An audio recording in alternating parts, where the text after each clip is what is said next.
दिलीप घोष जी, एक और सवाल है। ममता बनर्जी की ओर से कहा गया ये जो रेल प्रोजेक्ट, रेल परियोजनाओं को लेकर बीजेपी इतना ढोल पीट रही है, हल्ला बोल रही है, दरअसल 5 में से 4 तो वही लेकर आई थी और इसका श्रेय लेने की भी सियासत है क्या ये जो इस वक्त नजर आ रही है पश्चिम बंगाल में? वो कह रही है इसका क्रेडिट तो मुझे ही जाता है।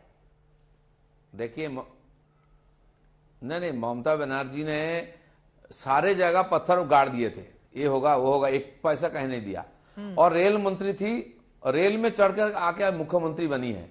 उस समय घोषणा कर दी थी ये करेंगे वो करेंगे, एक पैसा नहीं दिया। अभी जोका का जो मेट्रो का उद्घाटन हुआ प्रधानमंत्री के हाथों द्वारा, उसमें क्या कंट्रीब्यूशन उनका है, उन्होंने बोल दिया था कहां कहां मेट्रो लगाएंगे, मुंह में घोषणा कर दिए थे, एक पैसा नहीं दिया।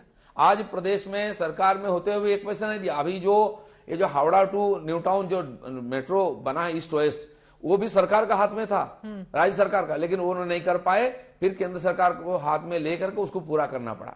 बोलने में कोई पैसा थोड़ी ना लगता है। आप सबको वादा करिए, सबको बोलिए, ये उनकी राजनीति है। हर इलेक्शन में एक ही जगह के फाउंडेशन स्टोन रखते हैं, लेकिन काम पूरा नहीं होता है। चाहे हॉल बोलिए, सड़क बोलिए, कुछ भी बोलिए। तो ये राजनीति पॉपुलर पॉलिटिक्स ये लोग करते रहते हैं, करने दीजिए। लेकिन नरेंद्र मोदी जी ने सबका साथ सबका विकास की राजनीति बोली और स्लोगन भी लगाया, वो देखने को पता चलता है। बंगाल में हमारी सरकार नहीं है, आज 7,500 करोड़ का प्रोजेक्ट का उद्घाटन हो गया। पिछले महीना आए थे 50,000 करोड़ का हाईवे का प्रोजेक्ट माननीय गडकरी जी उद्घाटन करके गए, जो बंगाल में ही है। हमें क्या जरूरत थी? लेकिन बंगाल के लोगों को भी विकास का लाभ मिलना चाहिए, तभी सबका साथ सबका विकास होगा। इसी दृष्टि से खुद प्रधानमंत्री आ रहे हैं, हर हफ्ता 2-4 मंत्री आ रहे हैं, कुछ ना कुछ डेवलपमेंट का काम कर रहे हैं, और आगे भी होगा।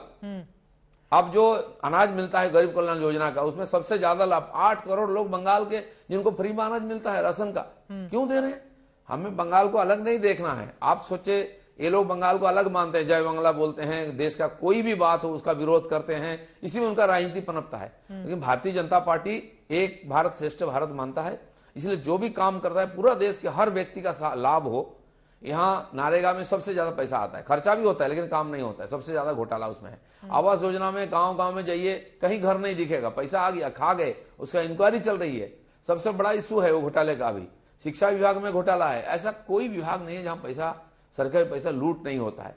ममता बनर्जी की ओर से आरोप लगाया जाता है कि भेदभाव करती है राज्य सरकार से केंद्र की सरकार। जरा एक बार उनका बयान सुन लेते हैं, उसके बाद मैं लौटूंगी, चूंकि 2024 भी पश्चिम बंगाल बीजेपी के लिए अहम रहने वाला है। उसको लेकर मेरे कुछ सवाल होंगे, लेकिन उसके पहले ममता बनर्जी का बयान सुन लेते हैं।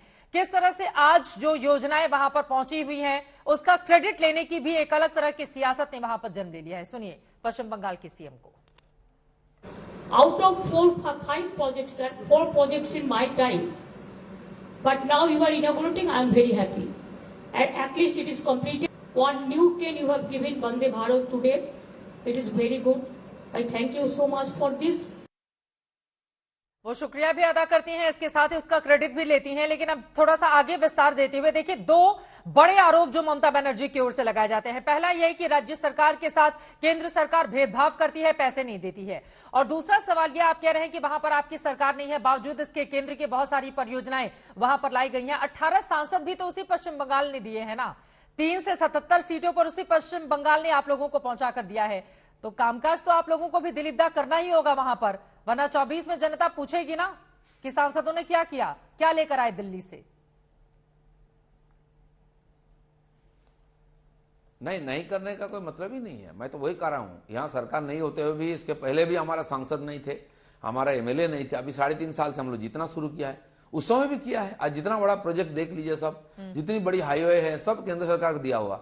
यहाँ के राज्य सड़क का हालत देखिए आप कभी, मैं तो पूरा प्रदेश गाड़ी में ही घूमता हूँ, और केंद्र सरकार का जो भी हाईवे है वही ठीक ठाक है, बाकी का हालत खराब है। और रेल लाइन, दूसरी लाइन, तीसरी लाइन सब बन रही, आज भी घोषणा हुआ है। और वंदे भारत ट्रेन भी आया है। स्वाभाविक है कि इतनी बड़ी पॉपुलेशन है यहाँ, ये ट्रेन तो गुवाहाटी तक जाएगी, आगे और 3 चलेगी, यहाँ से रांची चलेगा, यहाँ से पटना चलेगा, यहाँ से भुवनेश्वर चलेगा। तो आसपास का राज्य और बंगाल सबको लाभ मिलेगा।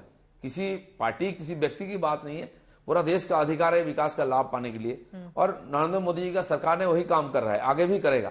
विकास किसको बोलते हैं, देश की 140 करोड़ लोगों का अभी पता चला। 70-75 साल के बाद घर में बैठ के रेशन मिल रहा है, उसका पक्का छत मिल रही है, शौचालय मिल रही है। गरीब किसान को 6,000 रुपए मिल रहे हैं महीना में, साल में, कौन दिया था? और 2.5 साल से फ्री राशन आज भी दे रहे, दुनिया में कोई देश नहीं दिया, और आगे 1 साल मिलेगा, ये भी घोषणा हो गया है। इतनी तंगी के समय भी दुनिया में हाहाकार चल रहा है। प्राइस राइस देखिए, चीजों की कमी देखिए, बड़े बड़े जो डेवलप्ड कंट्री उनकी हाहाकार मची हुई है, लेकिन हिंदुस्तान आगे बढ़ रहा है। ये जो हाईवे में रनवे बन रहा है, मेरे क्षेत्र में मेदिनीपुर में भी बन रहा है, जो फ्लाइट उतरने वाली है ऐसी जी। और एक से एक जो डेवलपमेंट का काम मैंने 50,000 करोड़ का दिया हाईवे के लिए बंगाल केंद्रिक, तो सरकार ही दे रही, नहीं देने का बात नहीं है, लेकिन उसमें भेदभाव बीजेपी नहीं करता है, नहीं करेगा। बंगाल के लोगों के साथ हम हैं, आगे भी रहेंगे।